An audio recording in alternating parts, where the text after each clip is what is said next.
এক দুটো লড়াই হবে, বাপুই মিলে একদম বাঘেরটা লড়াই করবে। বাঘের সাথে লড়াই কি আপনারা কি সুন্দরবন এলাকায় বসবাস করেন? বাঘ কি দেখেছেন আপনারা সরাসরি? বাঘ দেখিস মানে বাঘ দেখেছি, বাঘ তাড়াইছি, কিন্তু আবার চোখের আড়াল হলেই ও আর দেখা যায়। তাই আমি দৃষ্টিভাগ চাই ওই করছি, তোর জন্য কোনো ক্ষয়ক্ষতি না হয়। বাঘ আসলে কি আপনি যে লাঠি রেখেছেন, বাঘ আসলে কি তারা সম্ভব হবে আপনাদের? আল্লাহর মধ্যে সম্ভব হবে বলি তো আমি দাঁড়াইছি। কারণ তাদের বাঘ তাড়ানো অভ্যেস, তাকে তো ভয় করে না। তার মানে আপনি বলতে চাচ্ছেন বাঘ তাড়াইছেন এর আগে? হ্যাঁ হ্যাঁ, কতবার তাড়াইছেন আপনারা? 3বার তাড়াইছে। তিনবার। তো বাঘ যখন তাড়ান তখন কি বাঘ তাড়িয়ে আসেন আপনাদের দিকে?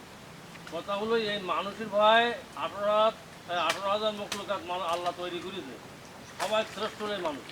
এই মানুষের ভয় সবাই করতে হবে। বাঘ তো বাঘ, আসছে বড় বড় জানোয়াররাও মানুষের ভয় করে।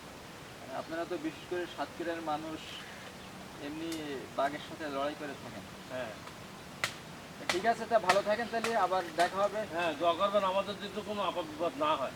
আচ্ছা আচ্ছা, ঠিক আছে। না, এটা ছোটখাটো একটা ভিডিও হলো না?